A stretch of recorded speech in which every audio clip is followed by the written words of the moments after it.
Chapter 13 of Frankenstein. Spring advanced rapidly. The weather improved. It surprised me that what before was empty and gloomy should now bloom with the most beautiful flowers. My senses were gratified and refreshed by 1,000 scents of delight and 1,000 sights of beauty. One day my cottagers rested early from their work. The old man played his guitar and the children listened to him. I observed that Felix seemed very moody.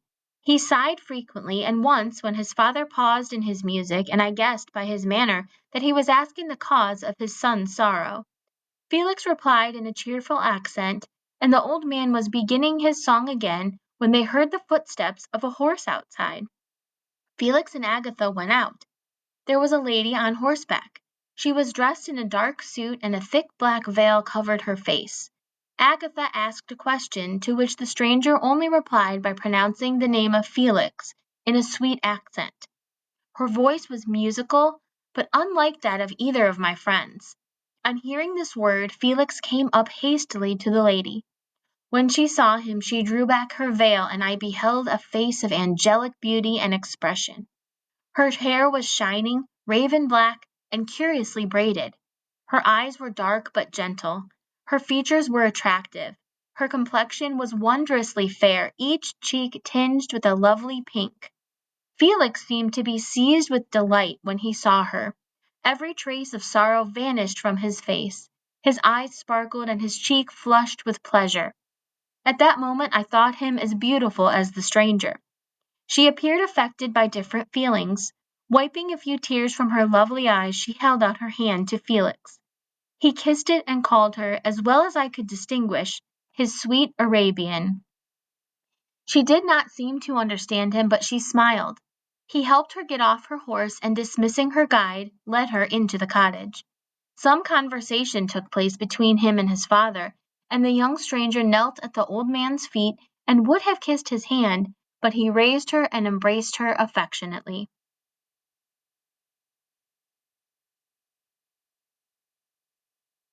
I soon realized that although the stranger appeared to have a language of her own, she was not understood by the cottagers, nor could she understand the things that they said. But I saw that her presence made the others happy, driving their sorrows away as the sun drives away the morning mists. Felix seemed peculiarly happy, and with smiles of delight welcomed his Arabian. Agatha kissed the hands of the lovely stranger. Some hours passed in this way, while they, by their facial expressions, expressed joy, the cause of which I did not understand. Presently I found, by the frequent repetition of some sound which the stranger repeated after them, that she was trying to learn their language. The idea immediately occurred to me that I should make use of their lessons too. The stranger learned about 20 words at the first lesson. Most of them were words I had learned before, but I did learn a few new ones. As night came on, Agatha and the Arabian retired early.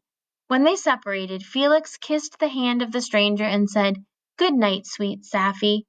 He sat up much longer, speaking with his father, and by the frequent repetition of her name, I guessed that their lovely guest was the subject of their conversation. I tried to understand what they were saying, but found it completely impossible. The next morning, Felix went out off to work. After the usual duties of Agatha were finished, the Arabian sat at the feet of the old man, and taking his guitar, played some songs so beautiful that they drew tears of sorrow and delight from my eyes. She sang, and her voice flowed in a rich rhythm, swelling or dying away like a nightingale of the woods. When she had finished, she gave the guitar to Agatha. She played a simple tune, and her voice accompanied it in sweet accents, but unlike the wondrous song of the stranger. The old man seemed to enjoy it very much. He said some words which Agatha attempted to explain to Safie. He seemed to be trying to tell her that he had taken great delight in her singing. The days now passed as peaceably as before. The only change was that joy had taken place of sadness in the cottage. Safie was always happy. She and I improved rapidly in the knowledge of language, so that in 2 months I began to comprehend most of the words spoken by my protectors. In the meantime, also, the ground was covered with budding plants, and the green banks decorated with innumerable flowers, sweet to the scent and the eyes. The sun became warmer. The nights grew clear and pleasantly warmer, and my nightly rambles were a great pleasure to me, although they were considerably shortened by the late setting and early rising of the sun. I never went out during daylight, for fear of meeting with the same treatment I had experienced in the first village I had entered. My days were spent watching and listening. I longed to master their language. While I improved in speech, I also learned the science of written letters as it was taught to the stranger, and this opened before me a wide field for wonder and delight. The book that Felix used to teach Safie was Volney's Ruins of Empires. I would not have understood it if Felix had not given very detailed explanations of the sections he read aloud. He had chosen this work, he said, because the style reminded him of certain Eastern authors. Through this work, I obtained some knowledge of history and a view of the several empires that currently exist in the world. It gave me an understanding of the manners, governments, and religions of the different nations of the earth. I heard of the amazing genius and mental activity of the Greeks, of the wars and wonderful virtue of the early Romans, and of the decline of that mighty empire, of chivalry, Christianity, and kings. I heard of the discovery of the Americas, and wept with Safie over the sad fate of its original inhabitants. These wonderful stories inspired me with strange feelings.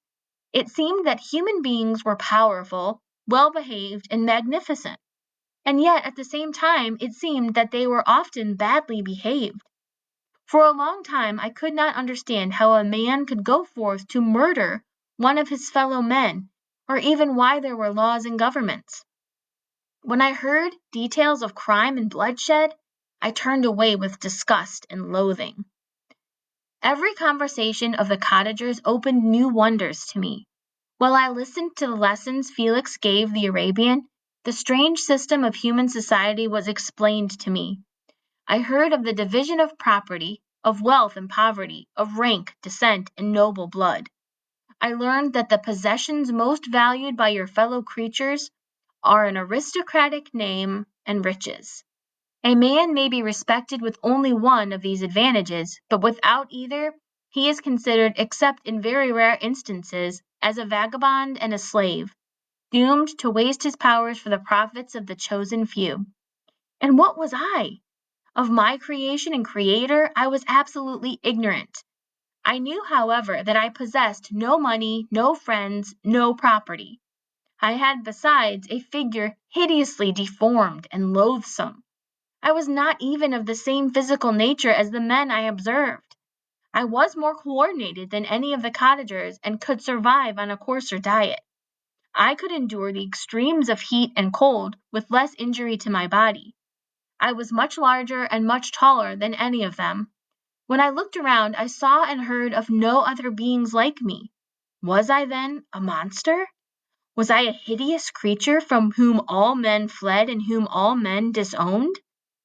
I cannot describe to you the suffering that these reflections inflicted upon me. I tried to ignore them, but sorrow only increased with knowledge. Oh, that I had forever remained in my native wood, nor known nor felt beyond the sensations of hunger, thirst, and heat.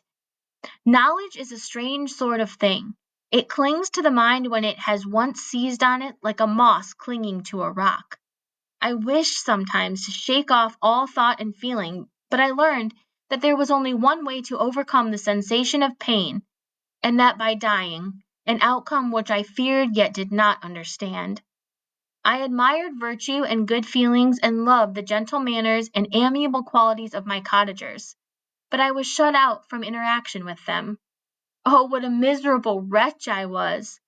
Other lessons were impressed upon me even more deeply. I heard of the difference between the two sexes and the birth and growth of children. I learned how the father doted on the smiles of the infant and the lively activities of the older child. I learned how all the life and cares of the mother were wrapped up in her child. I learned how the mind of youth expanded and gained knowledge. I learned about brothers and sisters and all the various relationships which bind one human being to another. But where were my friends and relatives? No father had watched my infant days. No mother had blessed me with smiles and caresses. Or if they had, I could not remember anything. All my past life was now a blot, an empty space in which I distinguished nothing. From my earliest memories, I had been the same in height and proportion. I had never seen a being resembling me. What was I? That question rose up again and again, but I could only answer with groans.